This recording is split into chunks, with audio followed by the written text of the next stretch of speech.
السلام علیکم. رمضان کا درس مبارک ہو سب کو. آج ہم نے سورہ النساء کی آیت 47 سے درس شروع کرنا ہے، اور اس درس سے متعلق یہ کہنا ضروری ہے کہ بعض مجبوریوں کی وجہ سے ربوہ کی طرف سے درخواست آئی تھی کہ پہلے 10 دن درس ذرا پہلے ختم کیا جائے، کیونکہ وہاں روزہ کھولنے کے لیے کچھ تیاری اور درس کے لیے پہنچنے میں کچھ وقت لگتا ہے. اس لیے آئندہ 10 دن تک وہ کہتے ہیں کہ 15 منٹ یا اس سے بھی کچھ پہلے، یعنی 1 بجنے میں 15 منٹ یا اس سے بھی کچھ پہلے درس ختم کر دیا جائے. تو دیکھیں گے انشاءاللہ، یہی کوشش کریں گے. اور اگر گھنٹے کا بھی ہو جائے حرج تو نہیں ہے، کیونکہ پہلے بھی 1 گھنٹے کے ہوتے رہے ہیں درس، لیکن بہرحال میں کوشش کروں گا کہ 1.25 گھنٹے سے اندر یہ ختم کر دوں. ٹھیک ہے.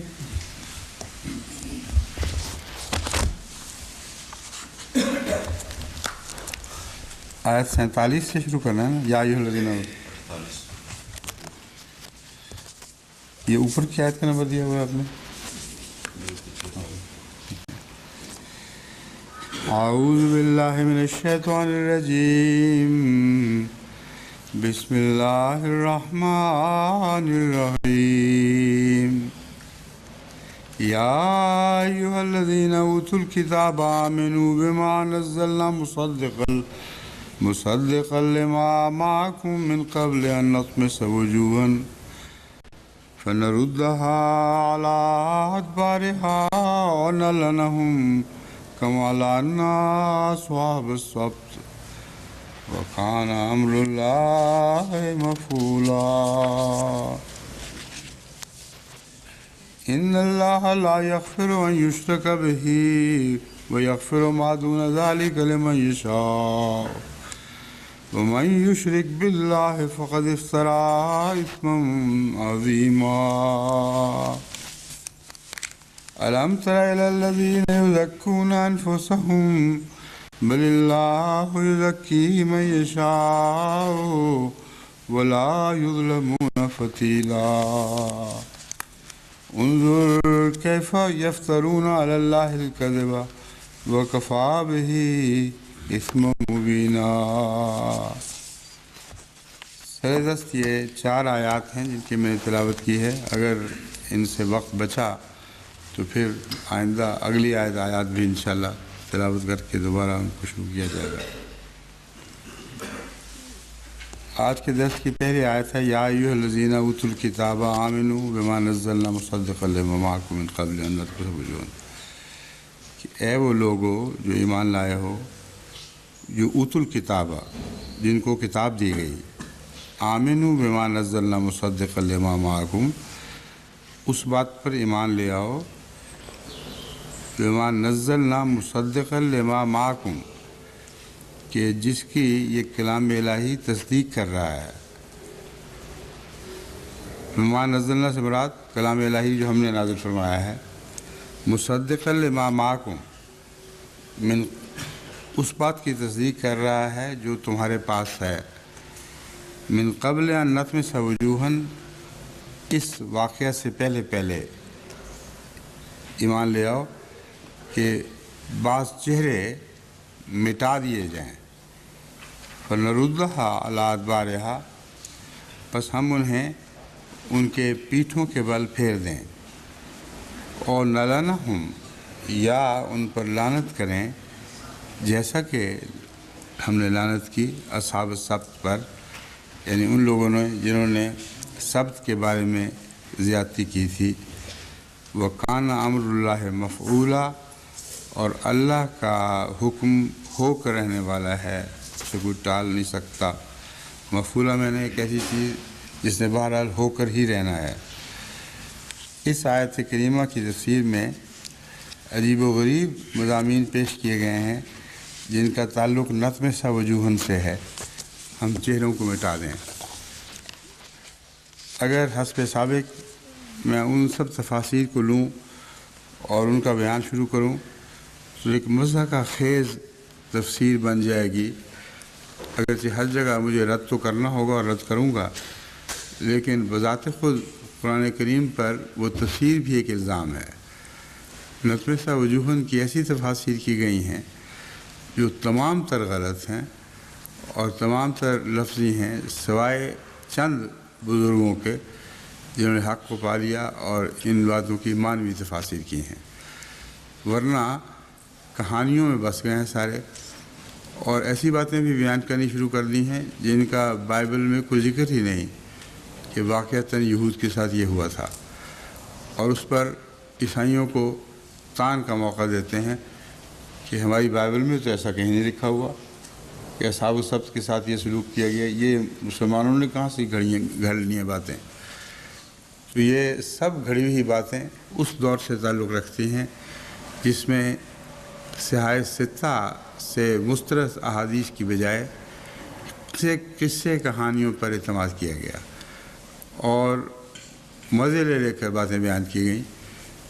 چند باتیں ان میں سے میں بیان کر دیتا ہوں، ورنہ اگر گزشتہ طریق پر ایک ایک کتاب کا حوالہ دے کر پڑھنا ہوا تو سارا وقت اسی میں صرف ہو جائے گا۔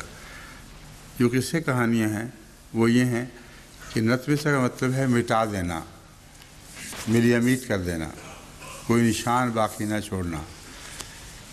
یہ چیزیں جو ظاہری طور پر اطلاق پاتی ہیں، ان سے ان مفسرین نے یہ کہانیاں گھڑ لیں کہ بعض یہود کے چہرے بالکل چٹیل بنا دیے گئے تھے، ملیہ میٹ کر کے ان کا اونچ نیچ ختم کر دیا گیا تھا، اور انہیں مروڑ کر، جس طرح پھانسی میں گردن اڑتی ہے اس طرح مروڑ کر ان کو میں پیٹھوں کے پیچھے پھیر دیا گیا تھا، اور پھر وہ کہاں گئے، کیا غائب کہاں ہو گئے، پھر سمندر کی لہروں نے انہوں نے اٹھا لیا اور وہ ہمیشہ کے لیے غرق ہو گئے۔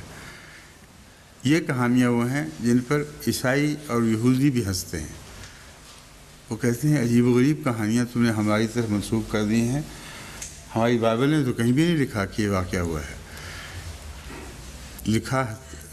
لکھا یا نہ لکھا، یہ ساری باتیں لفظی بیان کے تتبع کی وجہ سے پیدا ہوئی ہیں، جس نے کہانیاں ڈھونڈنے پہ ان کو مجبور کیا ہے، اور جو کہانیاں ڈھونڈی گئیں وہ اس صدی کی احادیث سے تعلق رکھتی ہیں جو 500-600 سال بعد شروع ہوئی ہیں، اور اس سے پہلے ان کا کوئی وجود دکھائی نہیں دیتا۔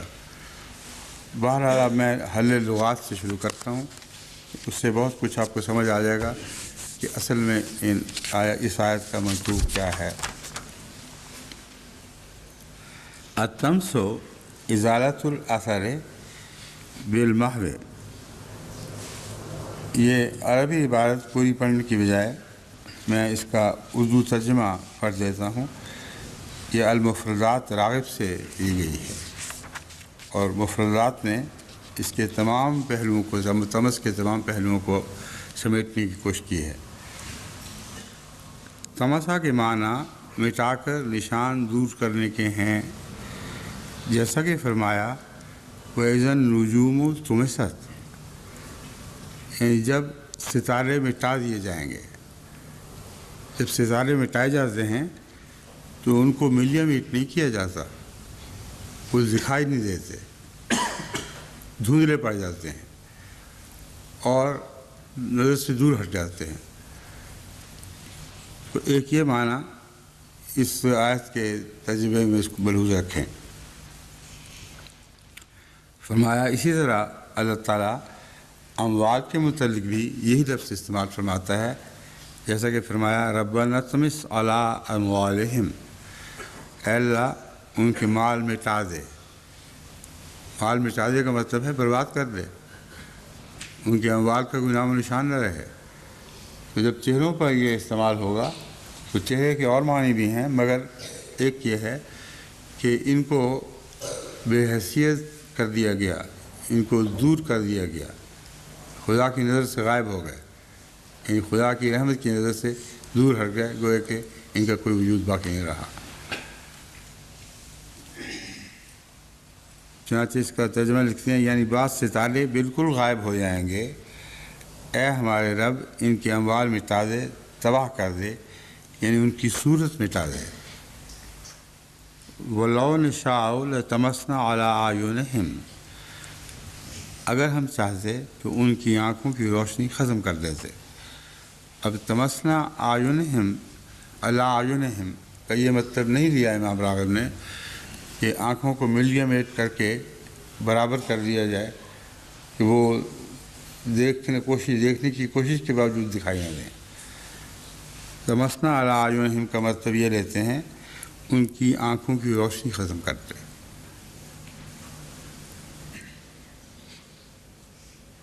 کہ جیسے کوئی نشان مٹا دیتا ہے، یہ محاورہ ہے، کسی چیز کا جیسے نشان مٹا دیا جائے، آنکھوں کا نشان اس طرح مٹا کہ ان کی روشنی ختم کر دے۔ اللہ تعالیٰ کا فرمان ہے من قبل ان نطمس وجوہا، اس سے پہلے کہ ہم ان کے چہرے مٹا دیں۔ یہاں ان کے چہرے نہیں، من قبل ان نطمس وجوہا، بعض چہرے یا بڑے بڑے چہرے مٹا دیں۔ یہ ان کے کا ترجمہ کہاں سے لیا آپ نے؟ امام راغب کے ترجمے میں اس سے پہلے کہ ہم ان کے چہرے مٹا دیں لکھا گیا ہے، حالانکہ اصل عبارت میں یہ نہیں ہے من قبل ان نطمس وجوہا، اس سے پہلے کہ ہم بعض چہرے مٹا دیں، یہ بعض عظیم الشان چہرے مٹا دیں۔ اس کے بارے میں علماء کے ایک طبقہ کا یہ خیال ہے کہ یہ اسی دنیا میں اس طرح ہوگا۔ اب امام راغب اپنا خیال نہیں بلکہ جو کہانیاں گھوم رہی ہیں ان کا ذکر کرتے ہوئے فرماتے ہیں کہ بعض علماء کا خیال ہے کہ ان کے چہروں پر بال اگائیں گے اور ان کی شکلیں مسخ کر کے کتوں اور بندروں سی کر دی جائیں گی۔ چہرے پر بال اگائیں گے، اسے کیا مراد ہے؟ کیوں فرمایا؟ وہ یہ کہانی بناتے ہیں کہ چہرے موڑ دیے جائیں، اپنی پیٹھوں کے بال تو پیچھے گدی پہ تو بال ہوتے ہیں، تو علماء کا خیال یہ ہے کہ گدی کے بالوں کی طرح چہرے پر اس طرح بال اگائیں گے کہ گویا وہ مڑے ہوئے جا رہے ہیں۔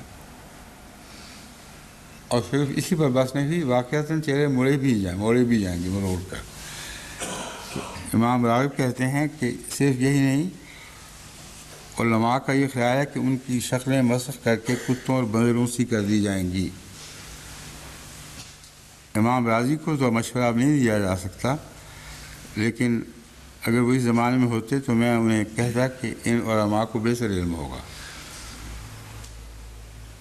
وہ گھر کے رازدان ہیں، اس لیے ان کی بات مان جائیں۔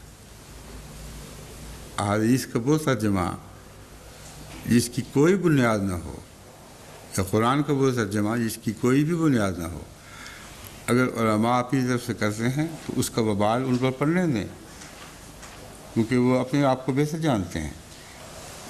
لیکن یہ کہانی کہاں سے لی گئی ہے؟ میں نے تلاش کیا، مجھے کہیں نہیں ملی۔ ان کی چہرے مسخ کر کے کتوں اور بندروں سی، ان کی شکلیں مسخ کر کے کتوں اور بندروں سی کر دی جائیں گی۔ دراصل اس میں ایک سچائی بھی ہے، اور وہ یہ ہے کہ کتے بھونکتے ہیں اور سچائی کو بھونک کر اس کا رستہ کاٹنے کی کوشش کرتے ہیں۔ اس مضمون کو قرآن کریم نے دوسری آیات میں بیان فرمایا ہے۔ اس لیے کتوں کو اصلی کتے سمجھ لینا اور یہ کہ ان کی شکلیں کتوں جیسی بنا دی جائیں گی، یہ جہالت کی حد ہے، اس کے سوائے کچھ نہیں کہا جا سکتا۔ بندروں سی کر دی جائیں گی، یہ بھی درست ہے۔ قرآن کریم نے بگڑے ہوئے علماء کی مثال بندروں سے دی ہے اور سوروں سے بھی دی ہے، لیکن ہرگز یہ مراد نہیں کہ وہ واقعتاً بندر اور سور کی شکل پر آ جائیں گے۔ بندر اور سور کی طبی شکل پر آ جائیں گے، ان طبیعت کی شکل پر۔ سور گندگی کا نشان ہے، سور اجاڑنے کا نشان ہے، ہر طرف بربادی پھیلاتا ہے۔ سور اپنے ہی ہم جنسوں کو کھا جانے کا نشان ہے، اور یہ تمام صفات جیسا کہ قرآن کریم نے فرمایا ہے بین ہی ان لوگوں پر کوئی اترتی ہیں، اور بندر نقالی کی مثال ہے۔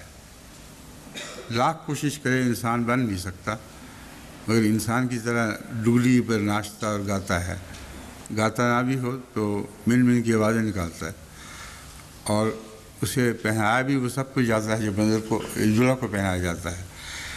تو اس پہلو سے یہ مثالیں تو ٹھیک ہیں مگر ان کے معنی درست نہیں ہیں، انہوں نے ظاہر پر معمول کر کے قرآن کریم اور ابدی صداقتوں سے ظلم کیا ہے۔ اور علماء کے دوسرے طبقہ کا یہ خیال ہے کہ تمسا کا تعلق آخرت سے ہے۔ امام راغب کے نزدیک جن علماء کو اتنا احساس ضرور ہے کہ اس دنیا میں یہ واقعات نہیں گزرے اور قرآن سچا ہے، اور وہ اپنی تفسیر کو بھی سچا مانتے ہیں کہ ظاہراً ہوگا، تو وہ احتیاط کے تقاضے کے طور پر اسے آخرت میں ذکر دیتے ہیں کہ مرنے کے بعد جب جی اٹھیں گے تو بندروں کی شکل اور سوروں کی شکل پر نہیں اٹھیں گے۔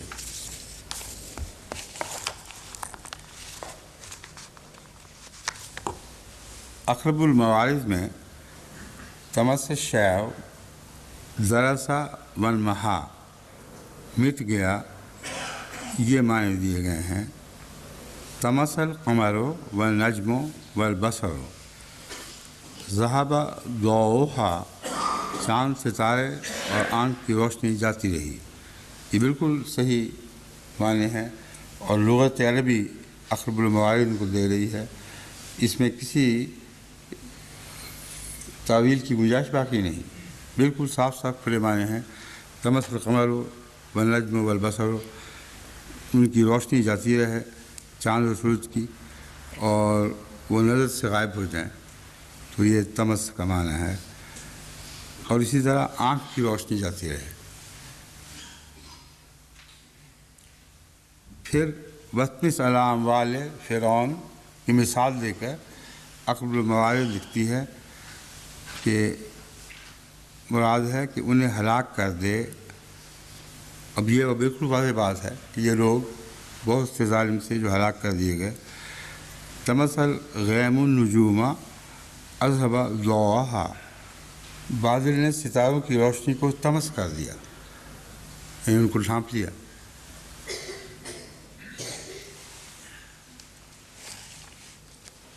اب وجوہ کی تفسیر یعنی لغت پلٹ لی جائے تو باقی تفسیروں کو نظر انداز کرتے ہوئے اس آیت کریمہ کے معنی بالکل واضح ہو کر کھل جائیں گے، اور ہمیں اب ان تفسیروں کی تفسیر میں جانے کی ضرورت نہیں ہے۔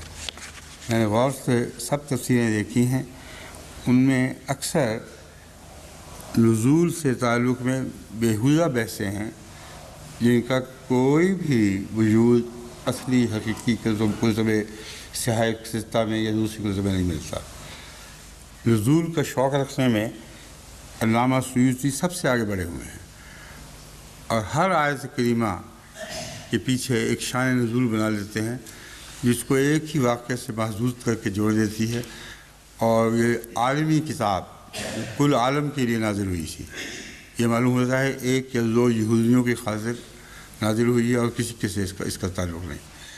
اس لیے میں نے پچھلی دفعہ بھی کہا تھا کہ اسباب نزول ایک لغو چیز ہے، اور جمع ہوئی ہیں یہ علامہ سیوطی کی ولادت 849 میں ہوئی ہے۔ 850 سال بعد رسول اللہ علیہ وسلم کی ہجرت کے اس علامہ پیدا ہوئے ہیں، اور وفات 911 ہجری میں۔ اب اندازہ لگائیں کہ وہ ساری احادیث ہیں جو 800 سال تک ڈوبی رہی ہیں، ان کا نام و نشان نہیں، یعنی اصل قابل اعتماد حدیثوں میں ان کا کوئی ذکر نہیں، یہ 800 سال کے بعد کھوج کر کے نکال دیتے ہیں۔ اور ہمارے علماء نے اتنا ان کو مرتبہ دے رکھا ہے علامہ سیوطی کہ جہاں علامہ سیوطی کا نام آ جائے ان کی پگڑیاں جھک جاتی ہیں۔ بڑے علامہ ہیں، بہت کچھ اکٹھا کیا ہے، لیکن رت و یابس ایسا جو قرآن اور حدیث کی شان کے خلاف ہے، کم سے کم اس کو تو رد کر دیں۔ اس کے ساتھ تو علماء تمس کا سلوک کریں، جیسا کہ تمس کی بحث گزر رہی ہے، جو اچھی باتیں ہیں وہ پکڑ لیں، کیونکہ اچھی باتیں قرآن اور حدیث کے مطابق ہوں گی، ہمیں اس سے کیا غرض کہ صحت ہے کہ نہیں، لیکن ہیں مطابق، اس لیے وہ ساری باتیں ان کی قابل قبول ہیں جو قرآن اور حدیث کے مطابق ہیں، باقی کے ساتھ ان کی وجوہ کے ساتھ تمس ہونا چاہیے، کلیتاً ان چیزوں کو مٹا دینا چاہیے۔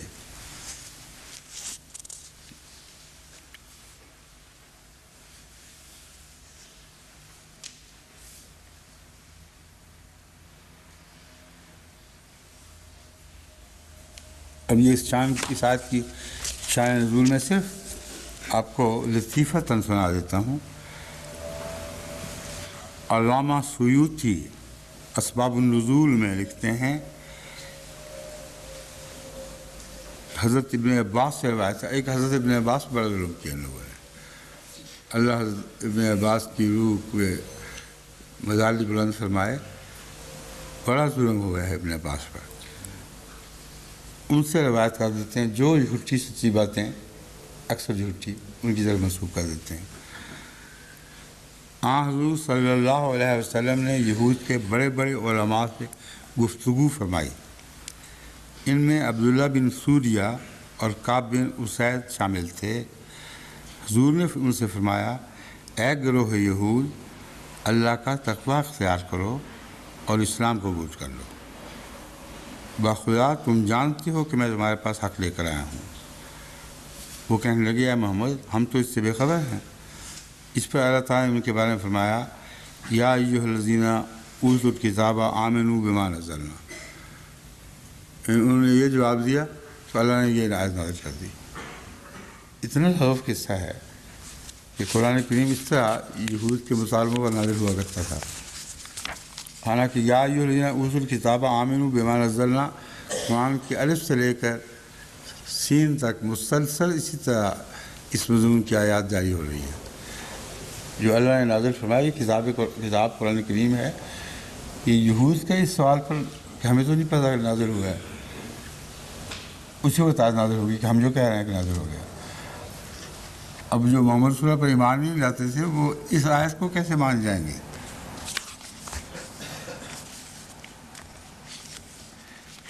امام راضی نے اس میں ایک بات اٹھائی ہے، وہ دلچسپ اور عمدہ بات ہے۔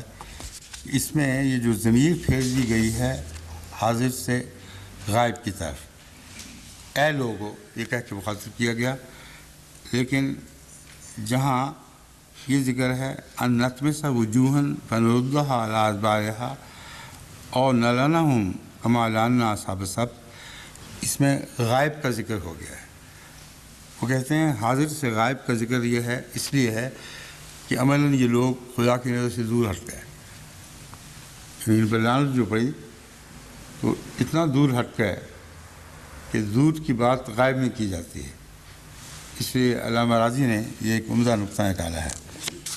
بہرحال اب میں اصل آیت میں وجوہاً کے لفظ کی تشریح کرنا چاہتا تھا، وہ میں کر دیتا ہوں اسے۔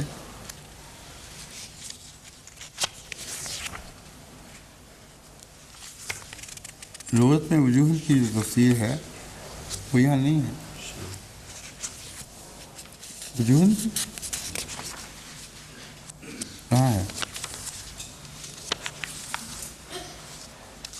ہاں یہ ہے اقرب الموارد کے نیچے، الوجہ نفس الشیء، کسی چیز کی ذات کو الوجہ کہا جاتا ہے۔ الوجہ سید القوم، یہ بہت اہم بات ہے کہ قوم کے سردار کو بھی قوم کا چہرہ کہتے ہیں۔ وجوہ ہم وجوہ القوم، ان کو وجوہ کہا جاتا ہے کیونکہ وہ قوم کا چہرہ ہوتے ہیں۔ اے ساداتہم و آیانہم، یعنی ان کے سرداران قوم، وجہ کی جمع وجوہ ہے، اور وجوہ القوم یعنی سرداران قوم اور رؤساء، الوجہ القصد والنیت، اور وجہ قصد اور نیت کو بھی کہتے ہیں۔ رجل وجہ ذو جاہ، ایسا انسان جو صاحب حشمت ہو اسے وجہ کہا جاتا ہے۔ قرآن کریم میں جہاں وجہ کا استعمال ہے کثرت کے ساتھ، میرے ذہن میں وہ تھا کہ اس کی مثالیں نہیں ہیں یہاں۔ اللہ تعالیٰ کے لیے وجہ کا استعمال ہے، اور بہت کثرت سے وجہ کے استعمالات ہیں جو اپنے مضمون کو خود کھول دیتے ہیں، اور کسی لوز اور کسی تفسیر کی ضرورت ہی نہیں رہتی۔ تو میں وہ ڈھونڈ رہا تھا، وہ آپ تلاش کر لینا، اگر ضرورت پڑی تو کل بیان کر دیں گے۔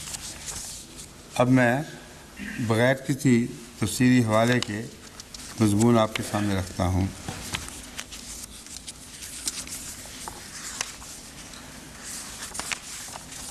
ایک آدھ بات شاید میں نشان لگائی تھی، آپ کے سامنے رکھنی تھی، دیکھتے تو باقی تھے۔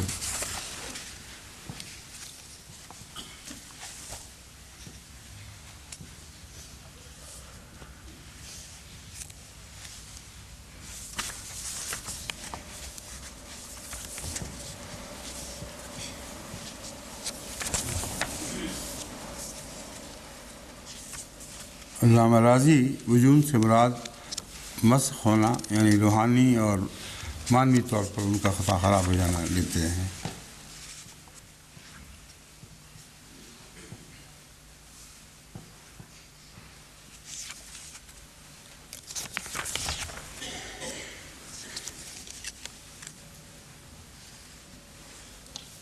حضرت خلیفہ المسیح اول رضی اللہ تعالیٰ نے وجود سے مراد مکھ لیا ہے، جیسا کہ ہندوؤں میں جو گاؤں کا مکھ ہوتا ہے اس کو مکھی بھی کہتے ہیں۔ کم سے کم مکھ لفظ تو بہرحال جو گاؤں کا سربراہ یا نمبردار یا جو نام بھی اس کو دیں اس کو مکھ کہتے ہیں، اور مکھ کا معنی ہے چہرہ۔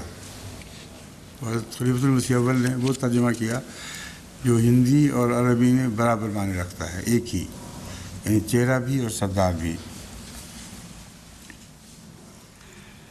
اب مونٹگومری واٹ نے اسی کہانی کو جو بیان کی گئی ہے علماء کی طرف سے، اس کے متعلق لکھتے ہیں Montgomery Watt, story not traceable in Jewish legend. یہ کہانی جو بیان کی گئی ہے مسلمانوں کی طرف سے، یہ جوئش بائبل تو درکنار جوئش لیجنڈ میں بھی نہیں، یعنی یہ کہانی یہودیوں کی کہانیوں میں کہیں نہیں ملتی۔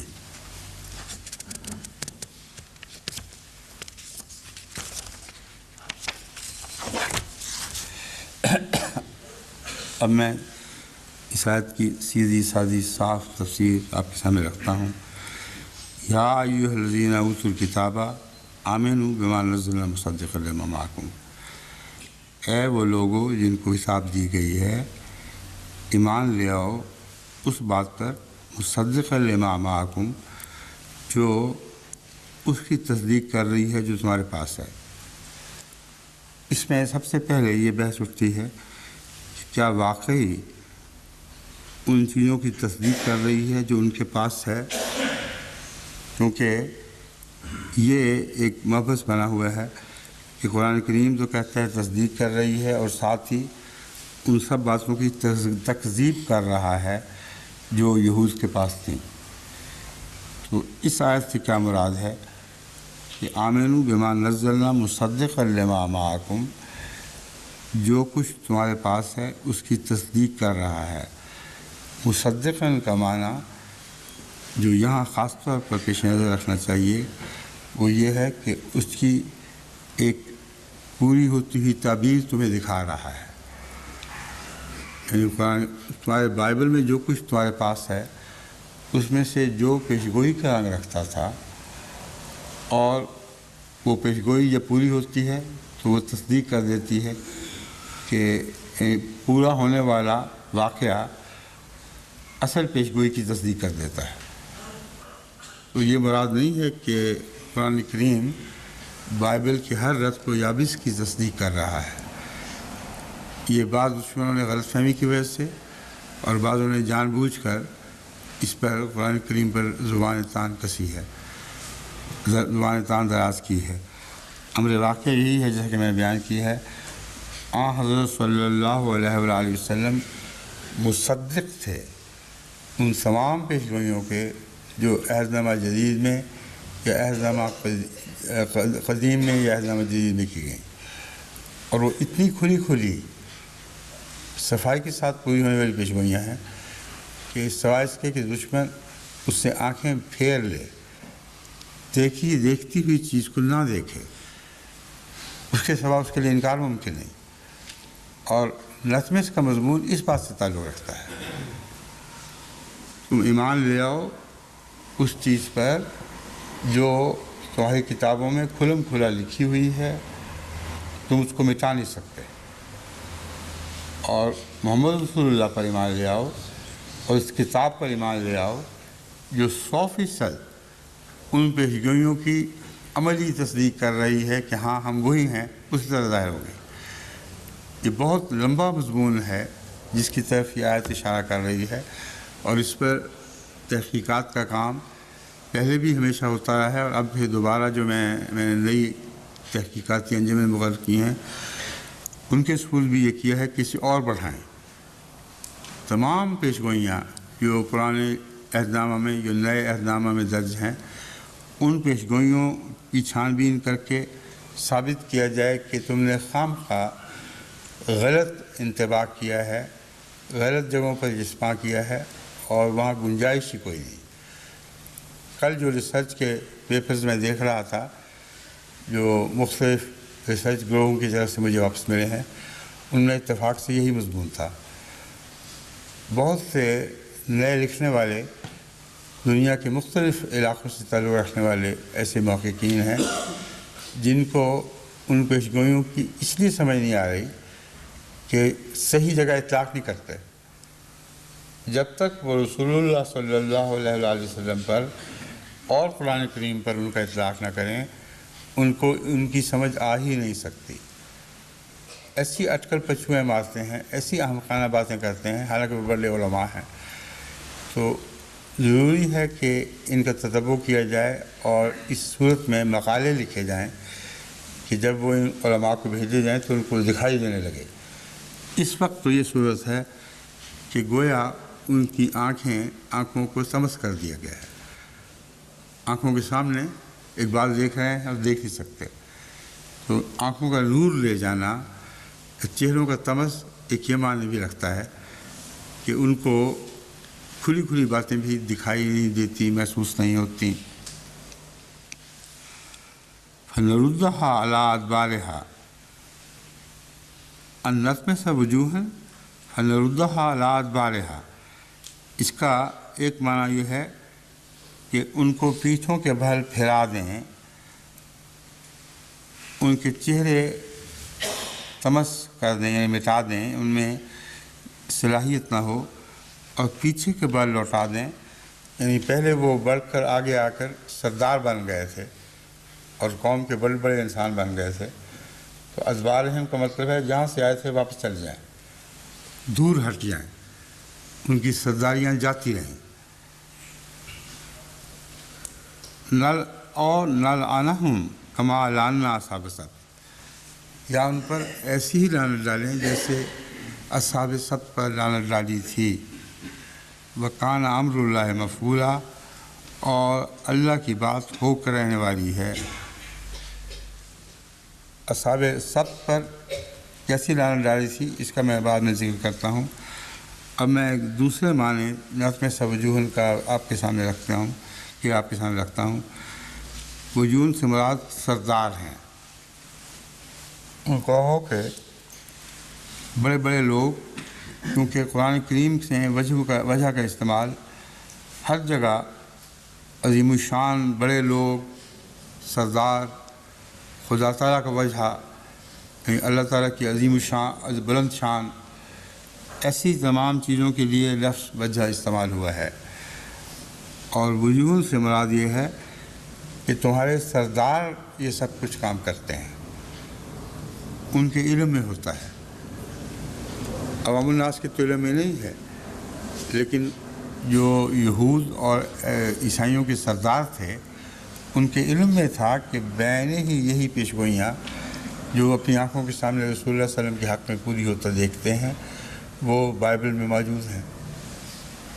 یہی وجہ تھی، جیسا کہ قرآن کریم میں بیان فرمایا اور احادیث میں اس کی تفاسیر بھی بیان ہیں، کہ بعض دفعہ وہ کتابیں پڑھتے ہوئے بعض جگہ ہاتھ رکھ لیا کرتے تھے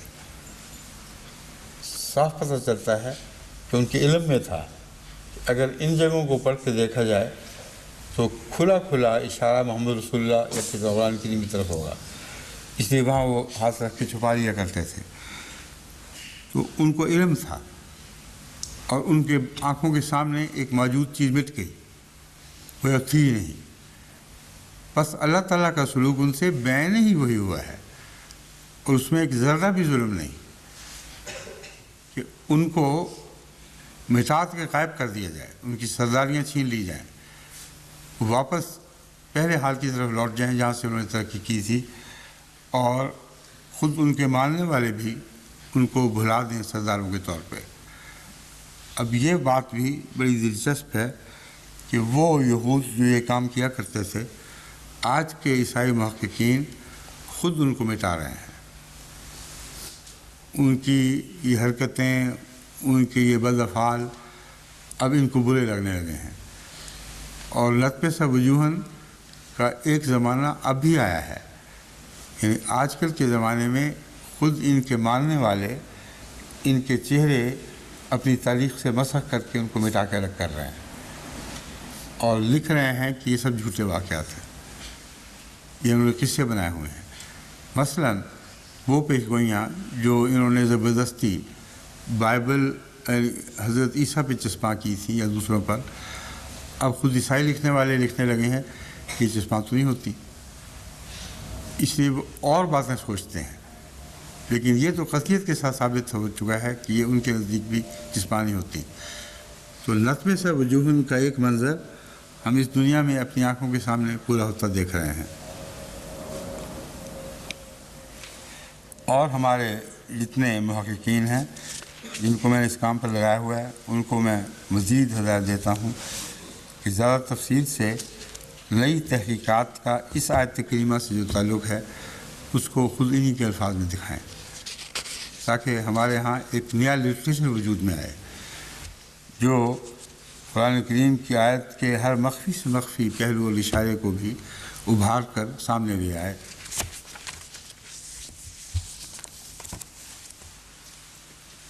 ان اللہ لا یغفر ان یشرک بہ ویغفر ما دون ذلک لمن یشاء، ما دون ذلک لمن یشاء، ومن یشرک باللہ فقد افتری اثما عظیما، یقیناً اللہ تعالیٰ نہیں بخشے گا ان یشرک بہ، اس بات کو کہ اس کا شرک کیا جائے یا اس کا شریک ٹھہرایا جائے، وَيَغْفِرُ مَا دُونَ ذَلِكَ لِمَن يَشَاءُ، اور بخش دے گا اس کے سوا جس چیز کو چاہے گا، جس چیز کو نہیں، جو بھی جس کو یہ بھی چاہے گا، لِمَن يَشَاءُ، جس شخص کے لیے یہ پسند کرے گا کہ شرک کے سوا اس کی باقی تمام باتیں ختم کر دی جائیں، معاف کر دی جائیں، وہ ایسا کرے گا۔ وَمَن یشرک باللہ فقد افتری اثما عظیما، اور جو بھی اللہ کا شریک ٹھہرائے فقد افتری اثما عظیما، تو اس نے بہت بڑا گناہ افتراء کے طور پر گھڑ لیا ہے۔ گناہ گھڑنا یہ ایک نیا محاورہ ہے۔ افتراء اثما عظیما سے اصل معنی یہ ہے کہ اس نے ایک بہت ہی بڑے گناہ کی بات کہی ہے جو اپنی طرف سے گھڑی ہے، وہ اس کا ثبوت کہیں کتابوں میں نہیں ملے گا، اس نے خود اپنی طرف سے گھڑی ہے اور وہ اللہ کی طرف منسوب کر دی ہے۔ اس آیت کریمہ میں جو لغوی بحثیں اٹھائی گئی ہیں ان میں سے ایک افتراء فریون کی بحث ہے۔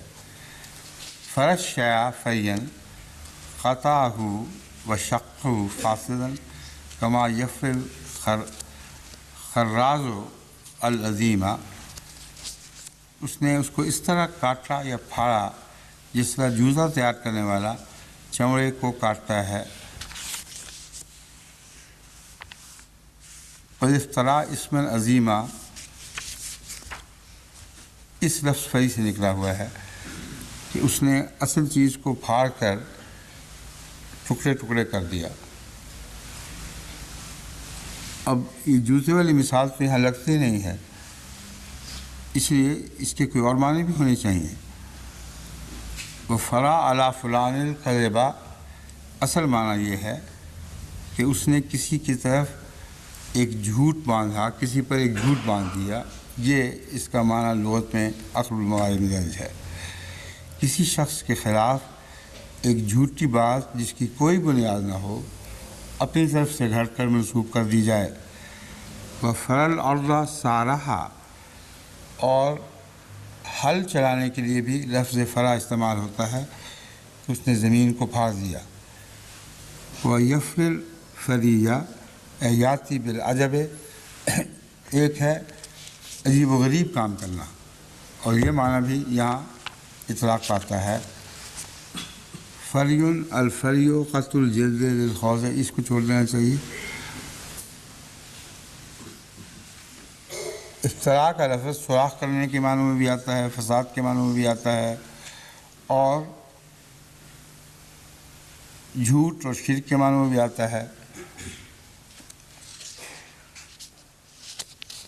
جیسا کہ فرمایا انظر کیف یفترون علی اللہ الکذب، دیکھو اللہ پر کیسے یہ جھوٹ کرتے ہیں۔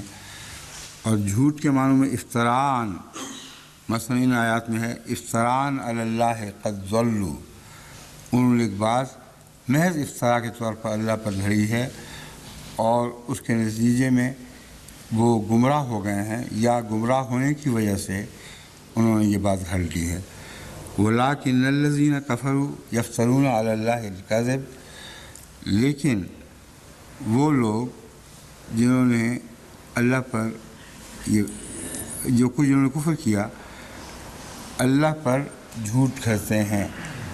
یعنی پہلے کفر ہے، پہلے انکار ہے، اور جب انکار کر دیا تو پھر وہ سمجھتے ہیں ایک معدوم چیز ہے، اس پہ جو مرضی گھڑ لو۔ جیسے کہ اس سے کسی کے پیٹھ پیچھے کوئی بات کرتا ہے تو جب تک سنتا نہیں اس کو نقصان نہیں پہنچا سکتا، تو در حقیقت یہ دہریت کی علامت ہے۔ بنیادی طور پر وہ اللہ کو غیر موجود مانتے ہیں، اور جب غیر موجود مانتے ہیں تو جو چاہیں بکواس کرتے پھریں، اس کا کوئی فرق نہیں پڑتا۔ چنانچہ امام راغب کہتے ہیں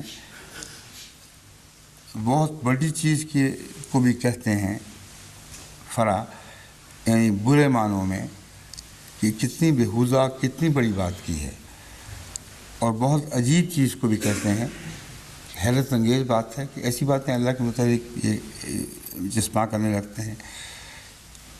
اور بناوٹ کی چیز کے لیے بھی یہی لفظ آتا ہے۔ فرماتے ہیں ان تینوں کا ایک ہی معنی کی طرف اشارہ ہے، یعنی لغو، بیہودہ باتیں جن کا حقیقت حال سے کوئی بھی تعلق نہ ہو۔ اب شان نزول کا قصہ میں انا للہ کے پڑھنے کی خاطر میں آپ کو سنا رہا ہوں تاکہ آپ بھی انا للہ پڑھ دیں۔ یہ آیت اتنی عظیم الشان، یغفر ما دون ذلک لمن یشاء وغیرہ، بہت عظیم الشان آیت ہے۔